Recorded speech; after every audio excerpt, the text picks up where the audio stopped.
I never thought I'd be telling this story. Even now, my hands shake as I try to put it into words. If you've ever kept a secret that clawed at you every single night, you'll understand the weight I carry. The Doberman was supposed to be protection.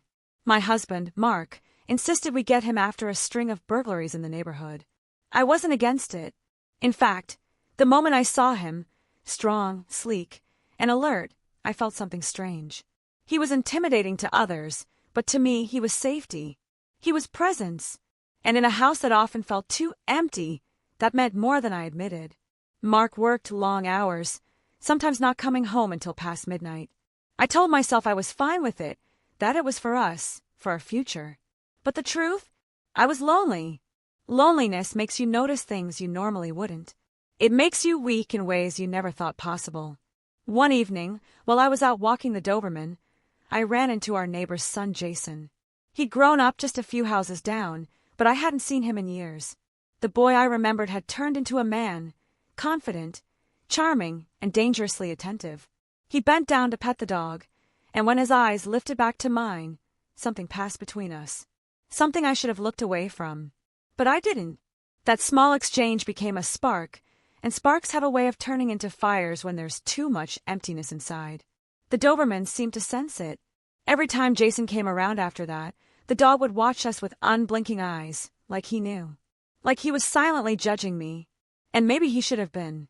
Because what happened next changed everything. The Doberman seemed to sense it. Every time Jason came around after that, the dog would watch us with unblinking eyes, like he knew. Like he was silently judging me. And maybe he should have been. Because what happened next changed everything. Jason started stopping by more often, always with some harmless excuse. He'd ask about the dog, about Mark's long hours, about whether I needed help carrying groceries in. Little things, the kind of gestures you could brush off as neighborly kindness. But I knew. Deep down I knew. And worse, I liked it. One evening, I had left the back door unlocked after letting the Doberman out. I was rinsing dishes when I heard a knock on the glass. It was Jason, smiling, holding a bag of takeout in his hand. "I thought you might not feel like cooking tonight," he said casually, as if this wasn't strange, as if my husband's absence wasn't the only reason he dared come over.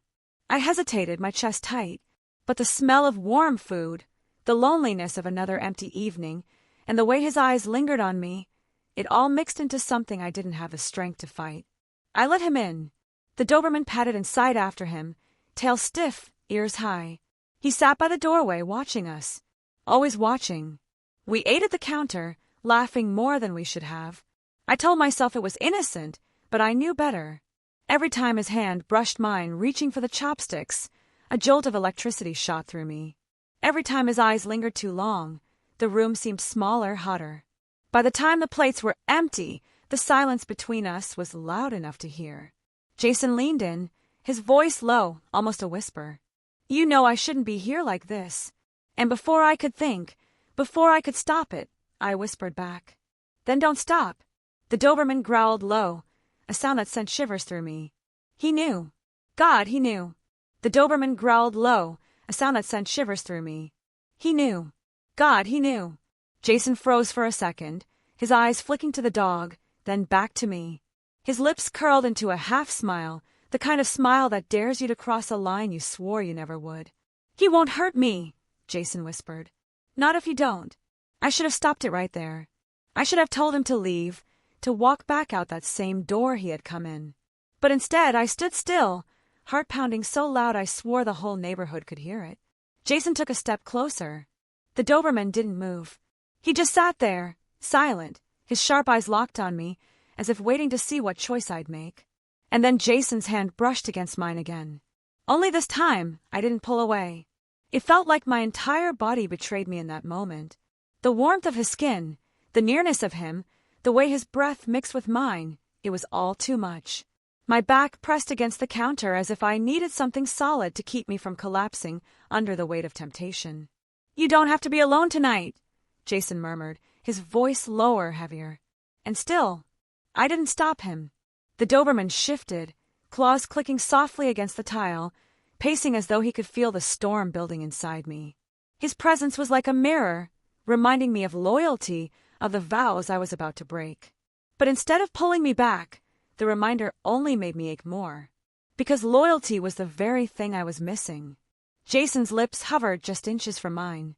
And then, before I could think of consequences, before I could remember my husband's face, I closed the gap myself.